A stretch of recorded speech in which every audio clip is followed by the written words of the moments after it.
Procrastination. We've all been there, that looming deadline, the unfinished project, the nagging feeling that we should be doing something else.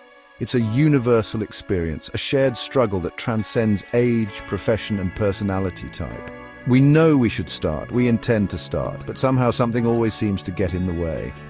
Whether it's checking social media one more time, reorganizing our desk instead of tackling that report, or suddenly feeling the urge to bake a cake when we have an exam to study for, procrastination finds a way to creep into our lives. But why?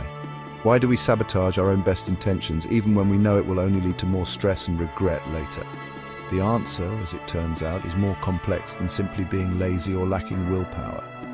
While those factors can play a role, procrastination often stems from deeper psychological mechanisms rooted in our brain's response to stress, our perception of tasks, and our own emotional landscape.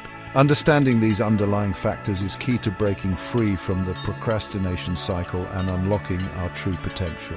In the following sections, we'll delve into the science behind procrastination, exploring the intricate interplay of brain regions, emotional responses, and cognitive biases that contribute to this common yet often debilitating habit.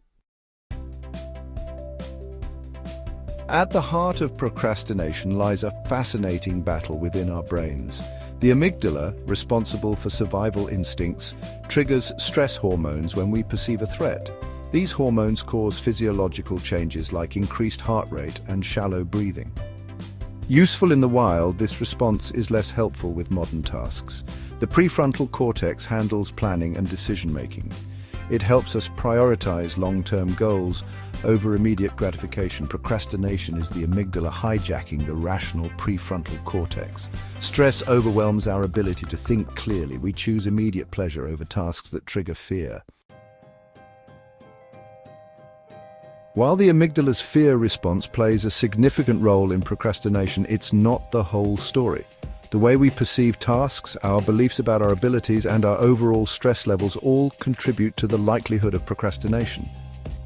Often we procrastinate not because tasks are inherently difficult, but because we perceive them to be much bigger and scarier than they actually are.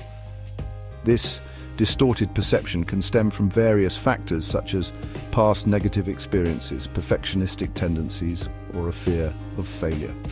When we focus on the enormity of a task, the potential challenges, and the possibility of not measuring up, our amygdala sounds the alarm, triggering the stress response and pushing us towards procrastination. This is where the concept of activation energy comes into play. Think of activation energy as the initial effort required to start a task. The larger and more daunting the task seems, the higher the perceived activation energy, and the more likely we are to procrastinate. Section 4. Beyond laziness, understanding the anxious procrastinator. The stereotype of the procrastinator as a lazy, unmotivated individual is not only inaccurate, but also unfair. In reality, many procrastinators are high-achieving individuals who struggle with anxiety, perfectionism, and a fear of not meeting their own high standards. For these individuals, procrastination is not about avoiding work, but about avoiding the negative emotions associated with it. They may fear failure, judgment, or the possibility of not living up to their own or others' expectations. This fear can be so paralyzing that it leads to procrastination as a way to protect themselves from potential disappointment or shame. They might tell themselves, if I don't start, I can't fail, or I work better under pressure anyway. Moreover, the relief they experience from avoiding the task reinforces the procrastination cycle, creating a vicious loop of anxiety, avoidance, and temporary relief.